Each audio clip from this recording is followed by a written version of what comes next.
बिस्मिल्लाहिर्रहमानिर्रहीम। वैसे तो पाकिस्तान के टैक्स लॉ में बहुत रैपिड चेंजेस जो हैं वो कोई सरप्राइज नहीं है, लेकिन पिछले कुछ अरसे से एक कॉन्सेप्ट जो है वो तख्ता मश्क बना हुआ है, वो है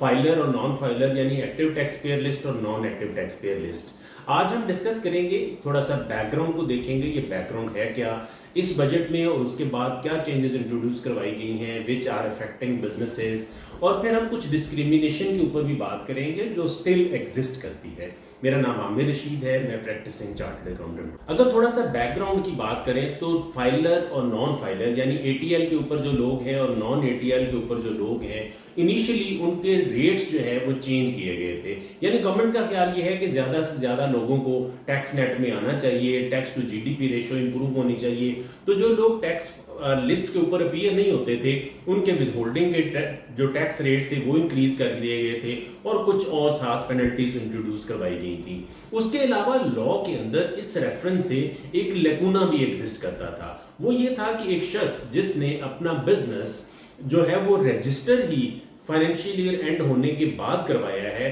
तो वो टैक्स रिटर्न कौन सी फाइल करेगा और वो किस वक्त फाइल होगा। फॉर इंस्टेंस, एक बिजनेस कंपनी है जिसने जून में इनकॉर्पोरेशन करवाई और जून से बिजनेस स्टार्ट कर दिया। अब अगले 30 जून तक वो टैक्स रिटर्न नहीं फाइल कर सकता, और 30 जून को अगर वो टैक्स रिटर्न फाइल करेगा तो जो फाइलर लिस्ट एक्टिवेट होनी है वो उससे भी नेक्स्ट ईयर जाके फरवरी के एंड पे और मार्च के शुरू में वो रिफ्रेश होती है और वो तब जाके फाइलर होता है। तो उसका लोगों ने एक अनफेयर सा तरीका ढूंढा हुआ था कि वो बिजनेस भले आज ही इनकॉर्पोरेट हुआ है, उसकी पिछले साल की रिटर्न जमा करवाई जाती थी और फिर एक एटीएल का चालान बना के तो उसको फाइलर कर दिया जाता था, which was itself N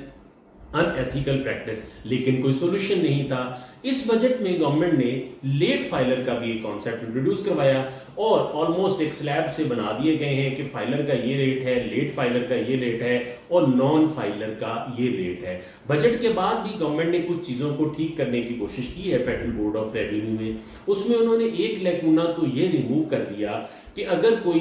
company या एओपी अपने आप को जब भी रजिस्टर करवाएगी जिस भी टाइम पीरियड के ऊपर, वो एक्टिव टैक्स पेयर लिस्ट के ऊपर एग्जिस्ट कर रही होगी। अभी पिछले दिनों जो चेंज इंट्रोड्यूस करवाई गई है वो ये है कि आप इंडिविजुअल हैं, एओपी हैं या कंपनी है, यानी पर्सन है अंडर इनकम टैक्स लॉ,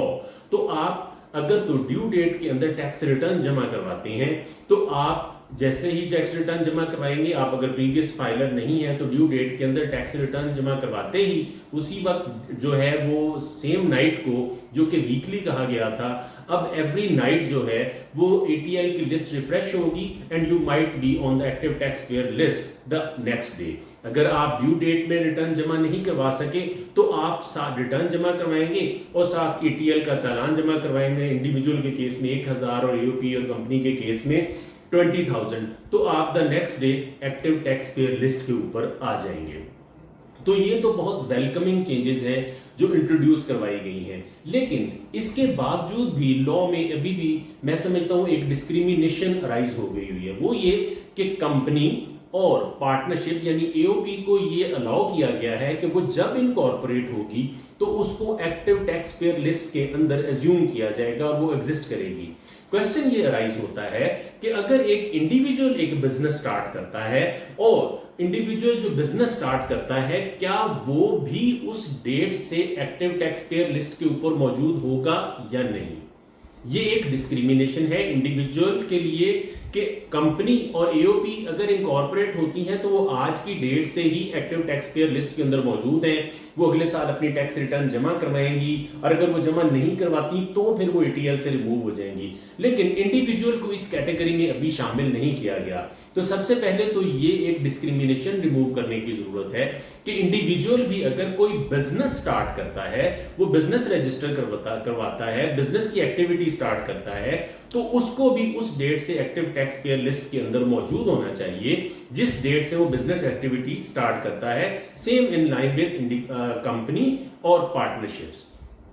एक और जो कॉन्ट्राडिक्शन अराइज होती है फेडरल बोर्ड ऑफ रेवेन्यू के इन एक्ट से, कि फेडरल बोर्ड ऑफ रेवेन्यू ये कह रहा है कि जी हमने non active tax payer list की जो कैटेगरी है इसको रिमूव कर देना है, तो अगर आपने इस non active tax payer list की कैटेगरी को रिमूव कर देना है and you are making it impossible, you are planning to make it impossible for non active tax payer list people कि वो प्रॉपर्टी ना बाय कर सकें, गाड़ी ना खरीद सकें, या कोई और भी आप स्टेप्स लेना चाह रहे हैं, disconnection of electricity, gas, utilities etcetera, तो फिर आप ये वाली चेंजेस शॉर्ट टर्म के लिए क्यों इंट्रोड्यूस करवा रहे हैं? आज तक के लिए इतना ही। Stay tuned for more informative videos on tax and allied matters. Thank you very much.